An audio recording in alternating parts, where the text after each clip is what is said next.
BWOne here from BWOne, and this is a Nokia Lumia 1020. Now, the Nokia Lumia 1020, which is on AT&T here in the US, in the front looks like your standard phone running Windows Phone 8, but when you turn it to the back here, you get a 41 megapixel camera with dual xenon flash and LED flash and an active shutter. Now, how well does this work as a phone, but also as an awesome camera as well too? Find out in my review of the Nokia Lumia 1020 for AT&T.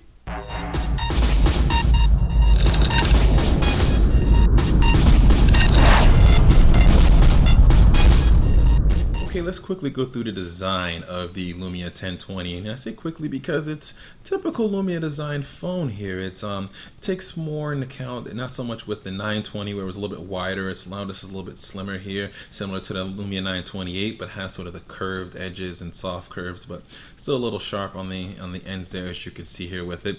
But it's that candy bar style that we've been very familiar with. It fits good in the hand. Typical button layout, which you can see here with volume, the power, and the dedicated camera key. You have your speaker grill here at the bottom, USB port at the bottom, your SIM card at the top, typical location, and the 3.5mm headphone jack right there as well too.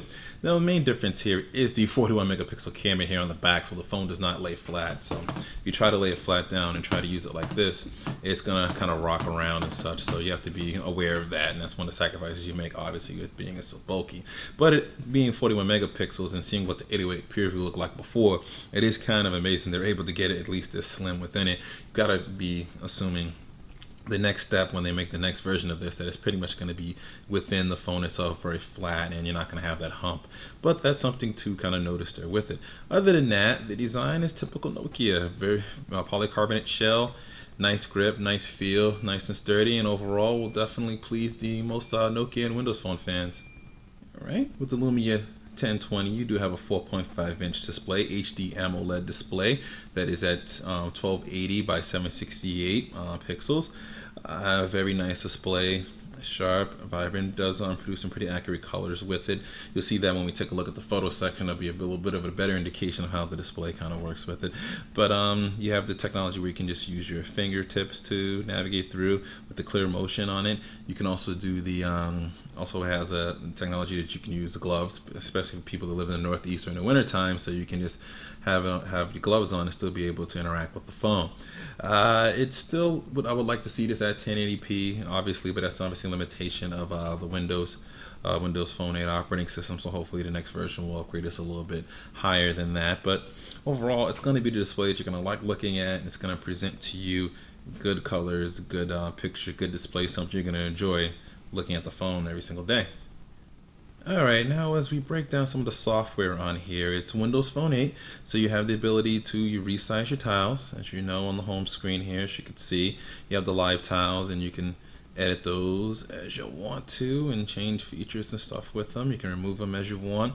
You do have the app drawer right here on the side with all the different software features here with the software that you have on it. And with Nokia phones, you do definitely get some of their premium software, which is here City Lens, here Drive Plus, here Maps, here Transit. Those are all obviously pre-installed with it. You do have my AT&T as well. And you also have Nokia Cinematography, Nokia Music, Nokia ProCam, SmartCam, Video Trimmer, Nokia Video Upload. You also have the Kids Corner as well too, to which this allows you to kind of set it up so that you can give it to a kid and they won't be downloading apps and messing up your main stuff. They're only limited to what you put inside there. You also have Office, full-blown version of Office on here as well, so you're able to sort of sync and add all of your files and such with it as well. So that's pretty nice to have.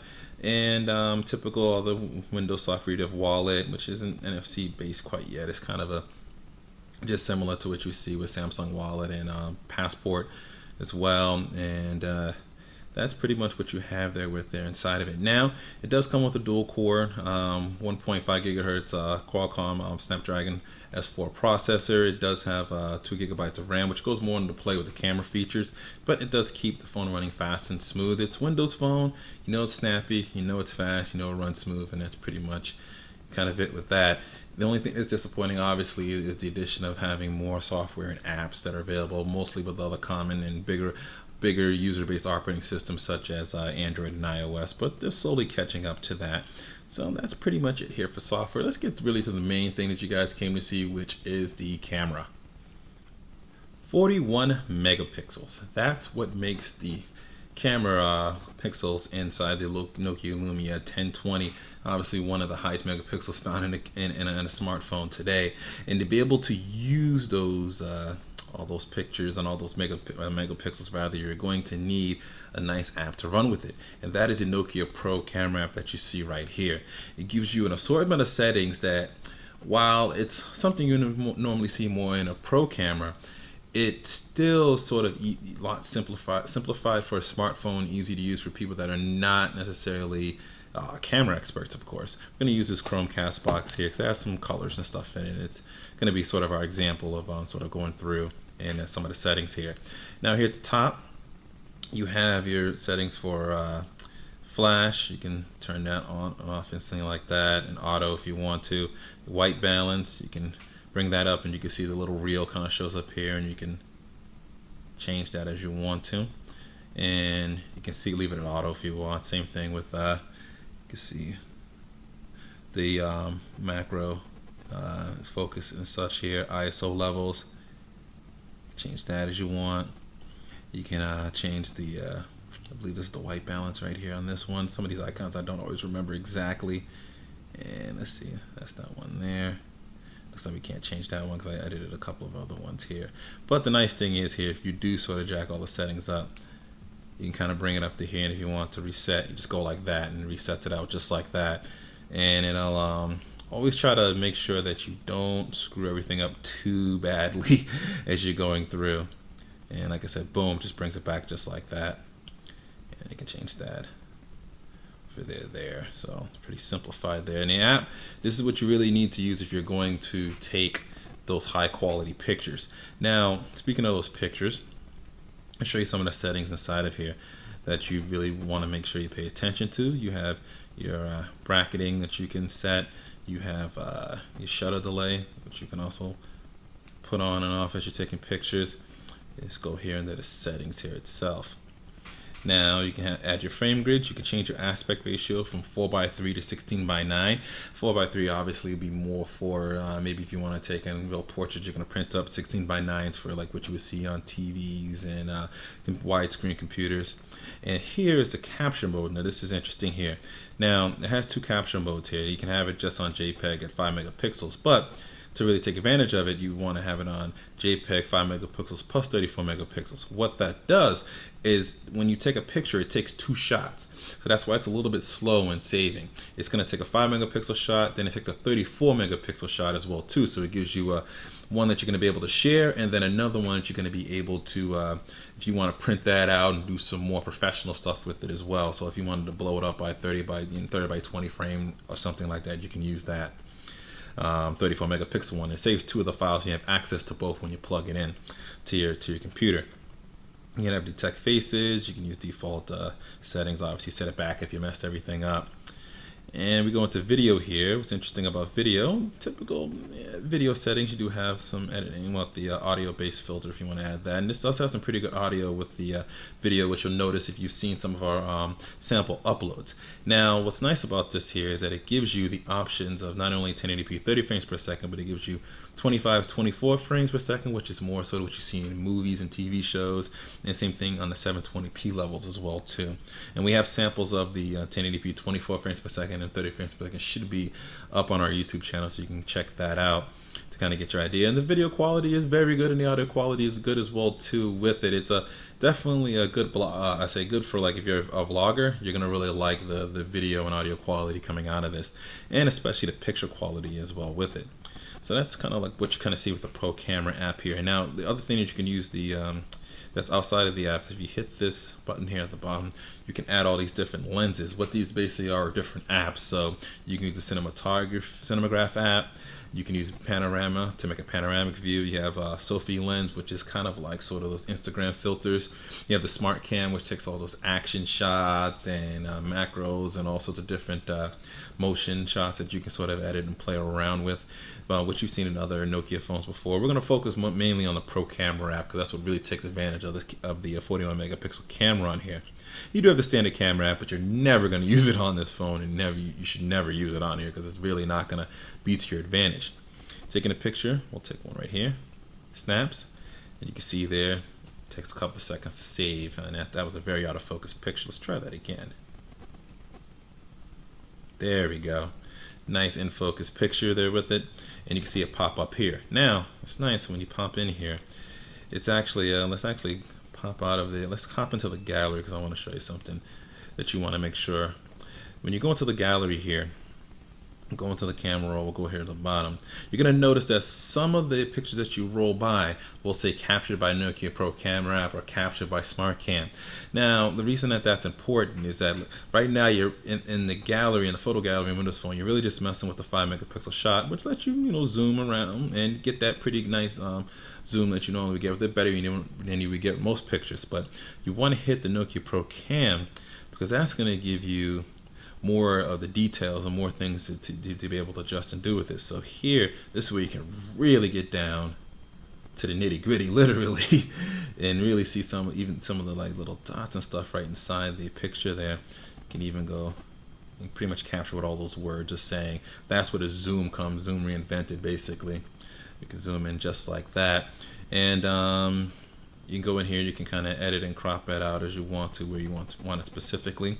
Another cool thing here is we'll actually head back into the Pro Camera app here itself.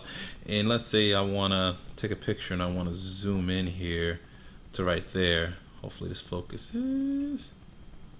Not a bad shot there. You can see I zoomed in.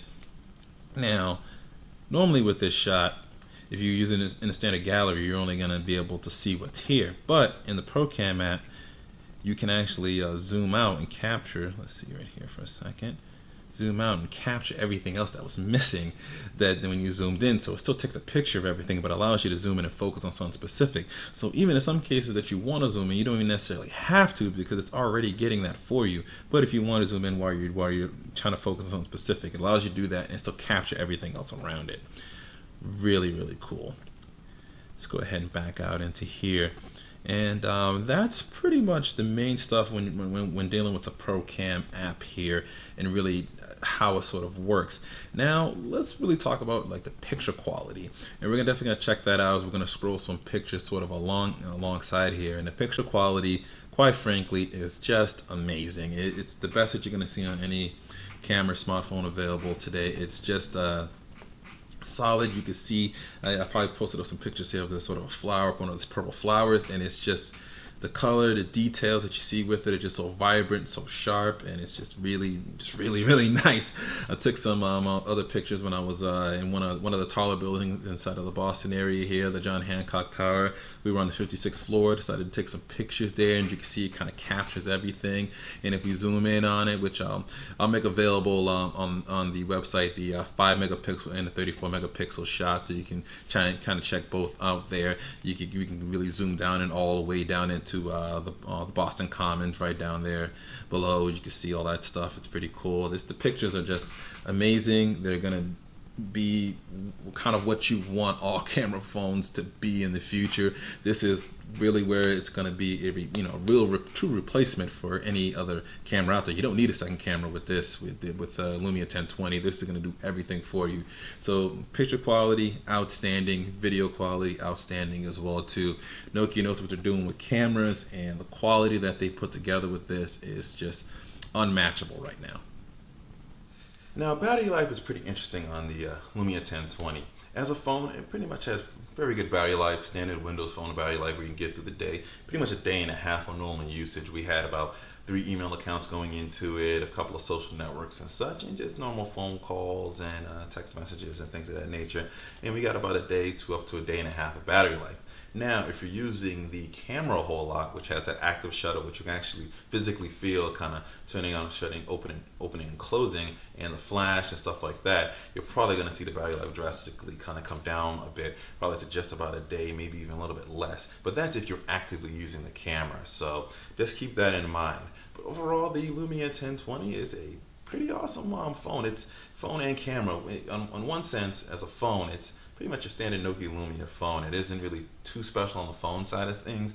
We're a good smartphone, one's Windows Phone 8. We all know the benefits of that and some of the limitations of that software with it. So it's going to be good for that. But the big thing here, obviously, is in the back, which is a 41 megapixel camera. And anybody that loves taking photos and wants that true camera replacement, so you don't have to have a separate point and shoot. This is pretty much where you want to go. The only thing that you're going to get better than this in most cases in the market is going to be something like a DSLR kind of, or maybe really high end point and shoot. But other than that, the Lumia 1020 is definitely the way to go. Awesome photo quality and very easy to take these very good pictures while giving you some great controls to do it as well too with the Nokia Pro Camera app, which by the way is also going to be available on other Nokia devices too that don't have the 21 megapixel camera, but it's still very good to have that and be able to use all this together. So overall my thoughts are I do really like the Lumia 1020.